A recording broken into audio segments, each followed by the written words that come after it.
With that, welcome back inside the ballpark, everybody. It's time for a late night edition of TinChattin with fresh haircuts and fresh outlooks on life.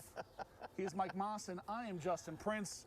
Mike, we will get to baseball in a little bit because today is a story of redemption. Yes. Today is a story of redemption, Michael. If you are new to the program, then you're about to be in for a treat. If you're familiar with the program, you've probably seen the video circulating of Mike For the last 5 years. in 2018 going through the Colts At-Bat obstacle course. And Mike, I'll let you kind of give the people a little play-by-play of what happened. Well, in 2018, I got snookered into doing the obstacle course by my colleague, John Nolan. I'll give him full credit for talking me into it. And it's a little different setup 5 years ago than it was today. But during the course of trying to run the Colts obstacle course, I pulled a hamstring. And I really pulled a hamstring. I shouldn't be laughing. And if you've had a chance to see the film over the last 5 years, you'll notice that I was grimacing in serious pain, but I did my best to finish the obstacle course. You finished, Mike. I did finish it. And so today I actually did it, and I went through it literally with flying colors. Hey, we're going to get there, Mike. Hold on. Don't spoil it for the people. Okay. But Don't spoil it for the people. I made my 1 day out of retirement. He signed a one-day contract with the Colts At-Bat people. We paid him a very large sum of a free Coca-Cola or Mountain Dew, whatever it is that Michael drinks. But as you said, he got snookered into it once again, this time by yours truly. Yes. I will take the credit for this one. You can take the credit. And with that, it is time to relive the Colts At-Bat day for Mike Maahs 2023, 5 years later. The Redemption Tour. Roll the clip. All right. Here goes Justin.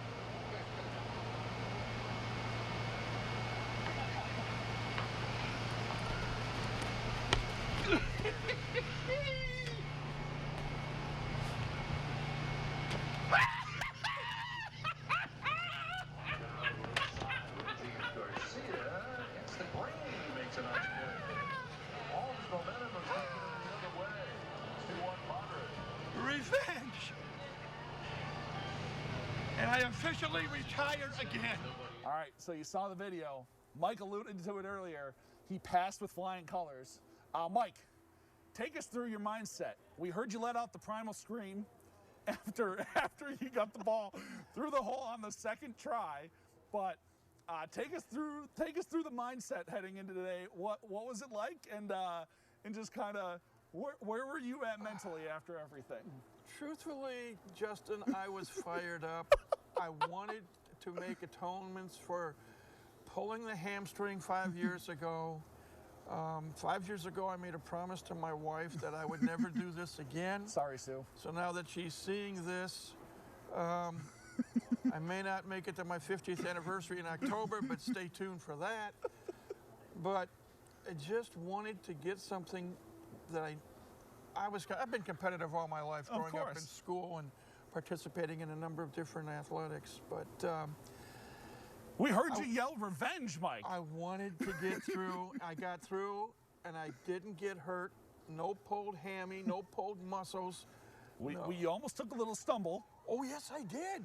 You almost Going took a through little what they call the ladder at the start, and I was actually starting to fall forward when I hit the dummy, tackling dummy. But a lesser athlete would have fallen, Mike. A lesser athlete would have fallen on their face. You did not, and you got your revenge. And I did, and shock of shocks, getting that ball through the hole on the second try.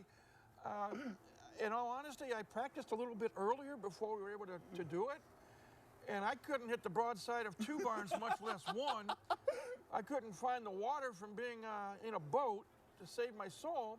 Couldn't find the holes at all. And I thought, Justin, we may take the whole 30 minutes just for trying to get the ball through one of the 3 holes that were available. I made the joke that I was going to have to give you the speed up with the cartoon music at one point. But hey, I'll give you props, Mike. You got the ball through the hole. You found the receiver with your second throw of the day. Yes, and I was so happy to finally go through an obstacle course and not get hurt in any way, shape, or form. Not just physically 5 years ago, but I was embarrassed and I was mad at myself, as I get prone to do sometimes. But it was fun finally getting through it, and I feel a whole lot better, and I can now really enjoy retirement from the Colts obstacle course from here on forth. Might have to get you back out for another 5-year reunion. We'll see. We'll see. We'll see what happens in 5 years. That's for 5 years down the line if Sue doesn't kill you. But yes. All right, Mike, we've had our fun. Yes. Switching over to the baseball side of things, again, seeing some better ball from the TinCaps once again over the last week. Took 4 of 6 over in Dayton. Now they've taken 2 of 3 here to start their series with Lansing. Yeah, as we tape this, the TinCaps have won 7 of their last 10. They are 12-9 in the month of May. And considering the rough start that took place in April, this team is getting better. We have talked about the bullpen has to get better. Well, it always has to get better no matter what part of the season we're talking about. The offense has come alive. Yeah. And though we lost the opening game of this series to Lansing on Tuesday night 11-4, we came back. We had that nice 3-run inning on Wednesday night and won 5-3. 5-3, yep. And then tonight we win 8-1. Yeah. A lot of people contributed. Justin Farmer had a whale of a game. Yeah, starting off with that magnificent running catch into the corner in left field. Defensively, had an RBI double. Yeah, few and hits. A 2-run homer. Yep, few hits, RBI double, 2-run homer, 3 RBIs on the day for Justin. Good to see him starting to swing the bat a little bit. Must be something with the name. You know, Justin's, we do things better. That's all it is. Team also starting to turn a corner.